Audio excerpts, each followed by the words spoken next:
أعوذ بالله من الشيطان الرجيم بسم الله الرحمن الرحيم السلام عليكم ورحمة الله وبركاته. அல்லாஹுடைய மாபெரும் கிருபையால் நாட்களிலேயே மிக சிறந்த நாளான இந்த ஜும்மாவுடைய நாளன்று மீண்டும் நாம் அனைவரும் ஒரு நினைவூட்டலுக்காக ஒன்றிணைந்திருக்கின்றோம். அல்ஹம்துலில்லாஹ். இன்றைக்கி நம்ம எந்த விஷயத்தை பற்றி தெரிஞ்சுக்க போகிறோம் அப்படின்னா, வெள்ளிக்கிழமையுடைய சுன்னத்துகள் என்ன, நபி ஸல்லல்லாஹு அலைஹி வஸல்லம் அவங்க இந்த வெள்ளிக்கிழமைக்குன்னு என்னென்ன அமல்களை பிரத்யேகமாக நமக்கு வலியுறுத்தியிருக்காங்க அப்படிங்கிறத பற்றி தான் இன்ஷா அல்லாஹ் நம்ம தெரிஞ்சுக்க போகிறோம். முதல்ல இந்த நாளுக்கான சிறப்பு என்ன? மற்ற நாள்களை விட நபி ஸல்லல்லாஹு அலைஹி வஸல்லம் அவங்க இந்த வெள்ளிக்கிழமை அப்படிங்கிற இந்த நாளை ரொம்ப சிறப்பித்து சொல்லியிருக்காங்க, அப்படி தானே? நபி ஸல்லல்லாஹு அலைஹி வஸல்லம் அவங்க சொல்கிறாங்க, முஸ்லீமில் வரக்கூடிய நபிமொழி இது, சூரியன் உதயமாகும் நாட்களிலேயே மிக சிறந்த நாள் எது அப்படின்னா இது இந்த ஜும்மாவுடைய நாள் தான். இந்த ஜும்மாவுடைய நாளன்று தான் ஆதம் அலைஹிஸ்ஸலாம் அவங்க படைக்கப்பட்டாங்க. இது போன்ற ஒரு ஜும்மாவுடைய நாளில் தான் அவங்க சுவனத்துக்குள்ளே அனுப்பப்பட்டாங்க. இது போன்ற ஒரு ஜும்மாவுடைய நாளில் தான் அவங்க சுவனத்திலிருந்து வெளியேற்றவும் பட்டாங்க. இன்னும் ரசூலுல்லாஹ் இந்த நபிமொழியை முடிக்கும்போது, வெள்ளிக்கிழமை அல்லாத வேறொரு நாளில் மறுமை நிகழாது அப்படின்னு ரசூலுல்லாஹ் சொல்கிறாங்க. அப்போது இந்த உலகத்தில் எத்தனை நாட்கள் சூரியன் உதயமாகி மறைஞ்சு ஒவ்வொரு நாளும் நம்மள்கிட்ட கடந்து போனாலும், இந்த வெள்ளிக்கிழமை நாளன்று சூரியன் உதயமாகும் போது அந்த நாள் ஒவ்வொரு முஹ்மீனுக்கும் ஒரு சிறப்புக்குரிய நாள் அப்படிங்கிறத ரசூலுல்லாஹ் நமக்கு வழிகாட்டி கொடுத்துருக்காங்க. இந்த நாளை ரசூலுல்லாஹ் ஒரு பெருநாளை போல, முஸ்லிம்களுக்கு மொத்தம் 2 பெருநாள், 2 ஈதுடைய நாட்கள் இருக்குது. இந்த ஈதுடைய நாளை போல ரசூலுல்லாஹ் வெள்ளிக்கிழமை அன்று ஆர்வமாகவும் ஆவலாகவும் இந்த நாளை எதிர்நோக்கி இருக்கக்கூடியவங்களா இருந்திருக்காங்க. ஏன் இந்த நாளுக்கு இவ்வளவு சிறப்பு அப்படின்னா, அஹ்மதில் வர நபிமொழியில் ரசூலுல்லாஹ் சொல்கிறாங்க, இந்த நாளில் ஒரு குறிப்பிட்ட நேரம் உள்ளது. அந்த நேரத்தில் அல்லாஹ்வின் ஒரு அடியான் அவனிடத்தில் எதையாவது கேட்டால் அவர் கேட்டதை அல்லாஹ் கண்டிப்பாக நிறைவேற்றி கொடுக்காமல் இருக்க மாட்டான், ஹராமானதை தவிர அப்படின்னு ரசூலுல்லாஹ் சொல்கிறாங்க.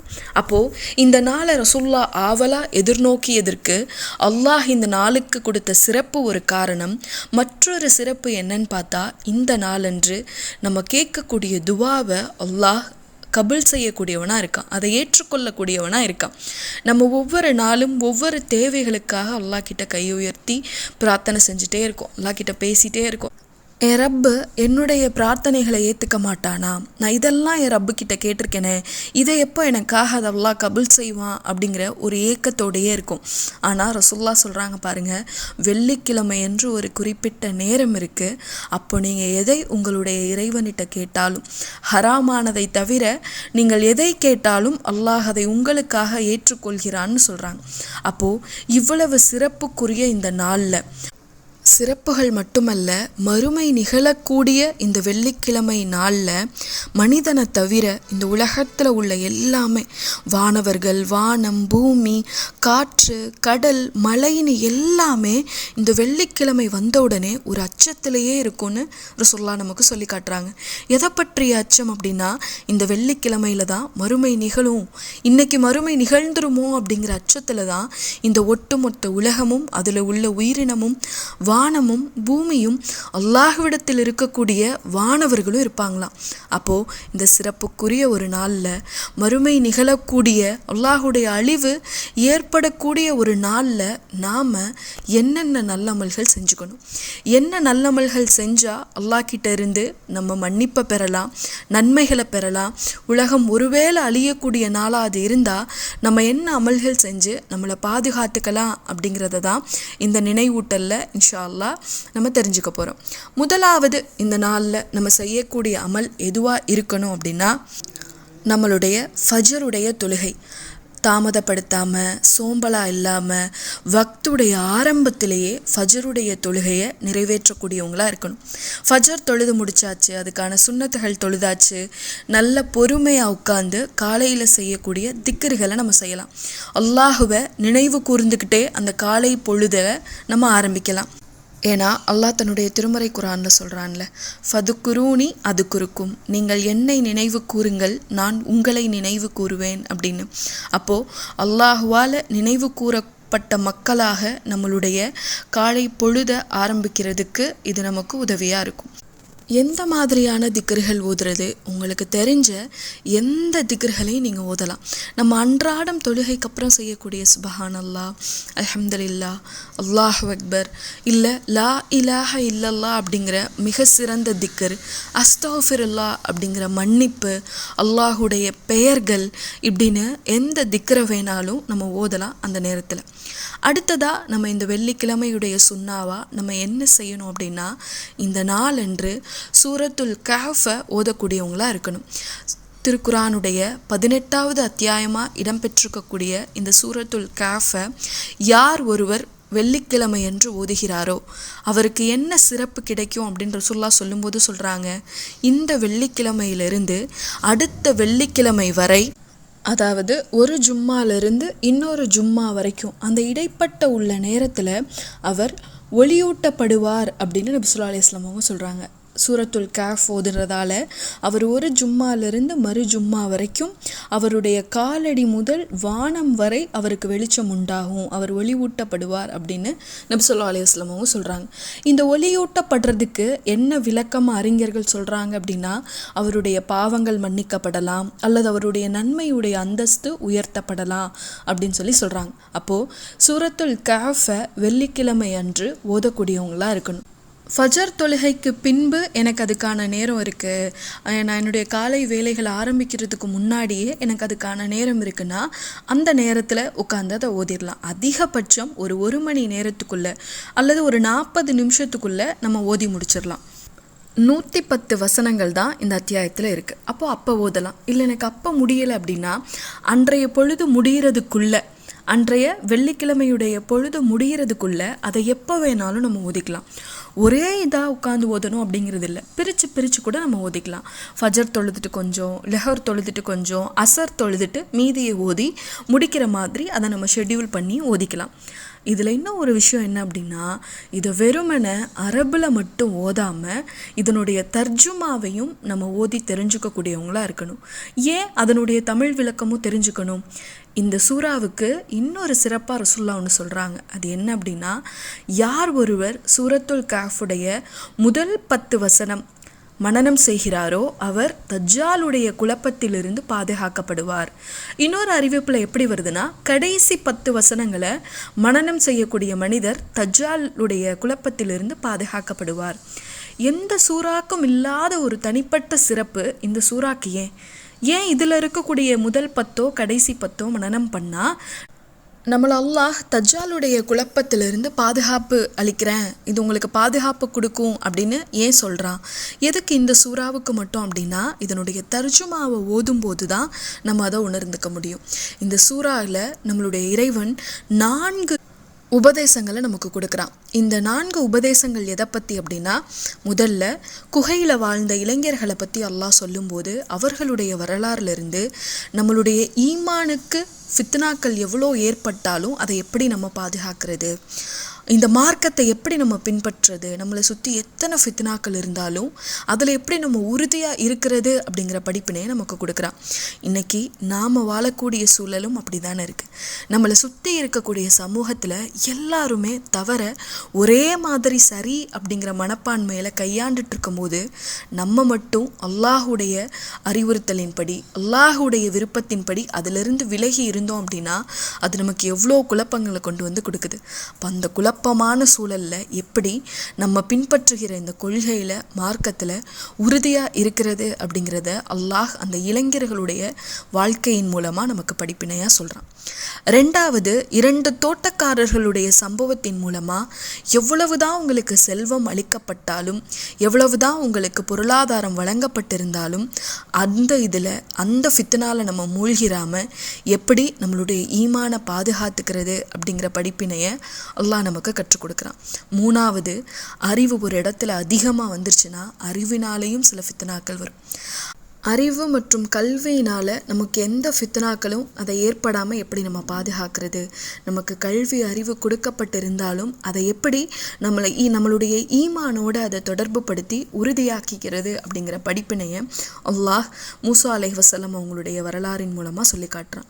4வதா துல்கர்னைன் அப்படிங்கிற மனிதருடைய ஒரு சிறந்த மனிதருடைய வரலாற்றின் மூலமாக அதிகாரம் நமக்கு கொடுக்கப்பட்டிருந்தாலும் அந்த அதிகாரத்தால் நம்மளுடைய ஈமானுக்கு எந்த குழப்பமும் வந்துடாத வகையில் அதை கொண்டு நம்மளுடைய ஈமானை எப்படி உறுதிப்படுத்திக்கிறது அப்படிங்கிற பாடத்தை அல்லாஹ் கற்றுக் கொடுக்குறான்.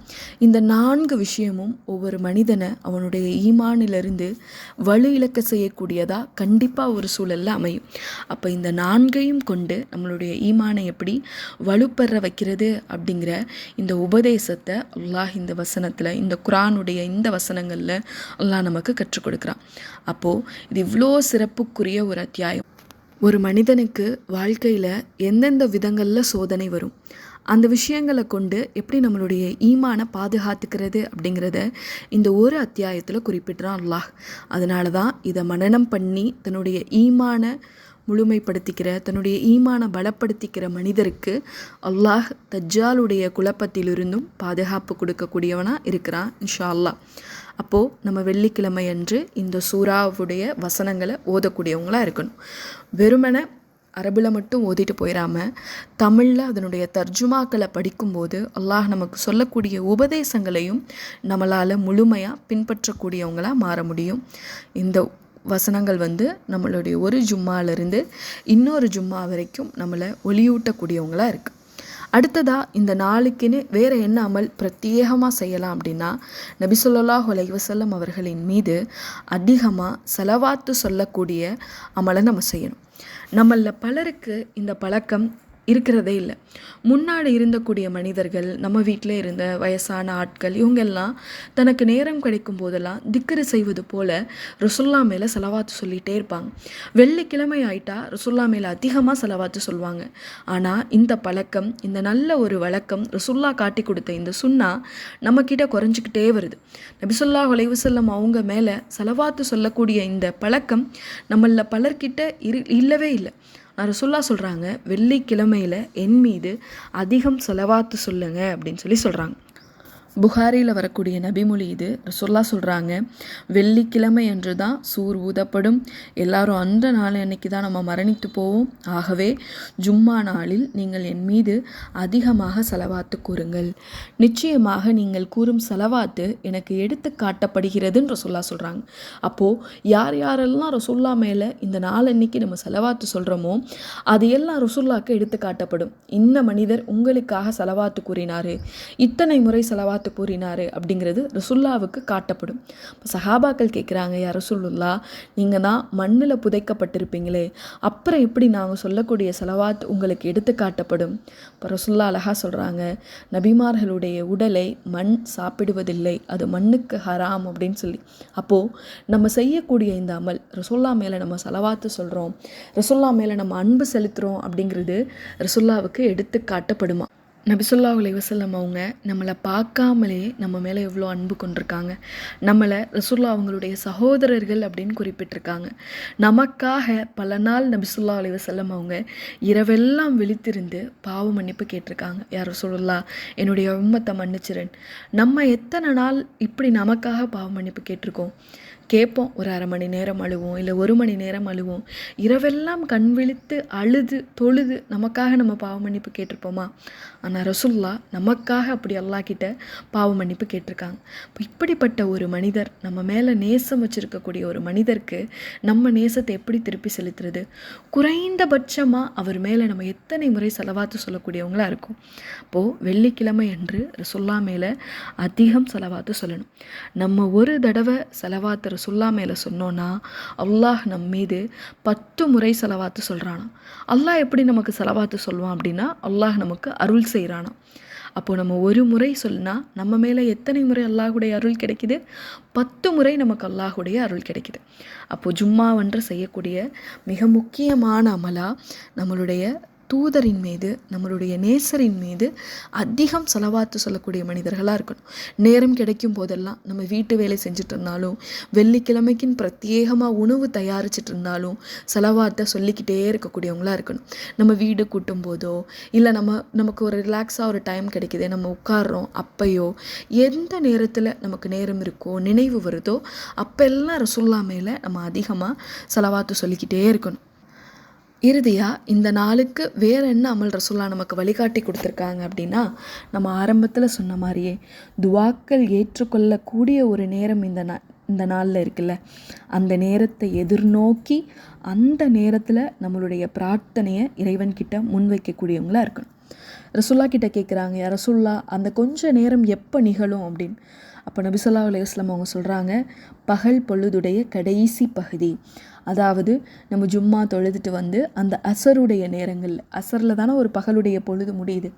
அப்போ அந்த பகல் பொழுதுடைய கடைசி நேரத்தில் நீங்கள் அல்லாஹ் கிட்ட பிரார்த்தனை செய்யுங்க அப்படின்னு ரசூலுல்லா நமக்கு வழிகாட்டியிருக்காங்க.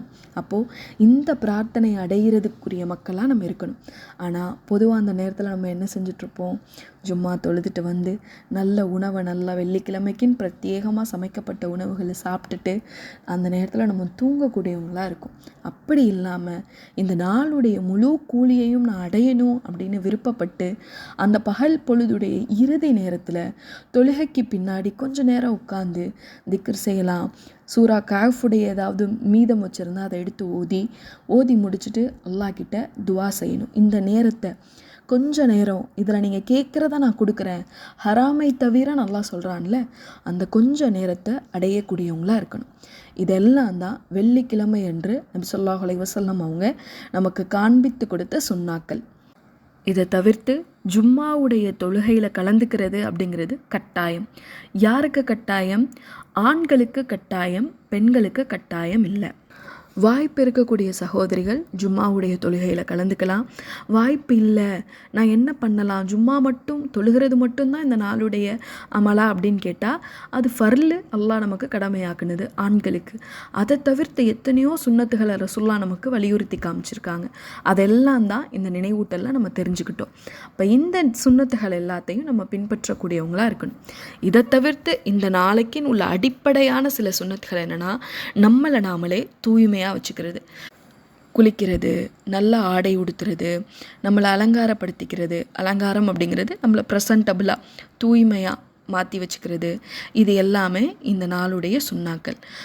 இந்த சுன்னாக்களை மட்டும் பின்பற்றிட்டு வெள்ளிக்கிழமை ரசூலுல்லா ஒரு ஈதுடைய நாளை போல் எதிர்நோக்குனாங்க. அப்படிங்கிறதுனால நல்ல ஆடை போட்டுட்டு, நல்ல அலங்காரம் பண்ணிட்டு, நல்ல உணவை சாப்பிட்டுட்டு தூங்கி அந்த நாளை கடத்தக்கூடியவங்களாக இல்லாமல் நபி ஸல்லல்லாஹு அலைஹி வஸல்லம் அவங்க வலியுறுத்தியது போல் குர்ஆன் காஃபுக்குன்னு ஒரு சில நேரம் ஒதுக்கி ரசூலுல்லா மேலே ஸலவாத்து சொல்லக்கூடிய அமலை செஞ்சு நிறைய திக்ர்கள் செய்யக்கூடியவங்களாக இருந்து இறுதியாக துவாக்கள் அங்கீகரிக்கப்படக்கூடிய அந்த நேரத்தை அடைந்து அதில் நம்மளுடைய பிரார்த்தனைகளை இறைவன்கிட்ட முன்வைக்கக்கூடிய வாய்ப்பை அல்லாஹ் உங்களுக்கும் எனக்கும் கொடுக்கணும் இன்ஷா அல்லாஹ்.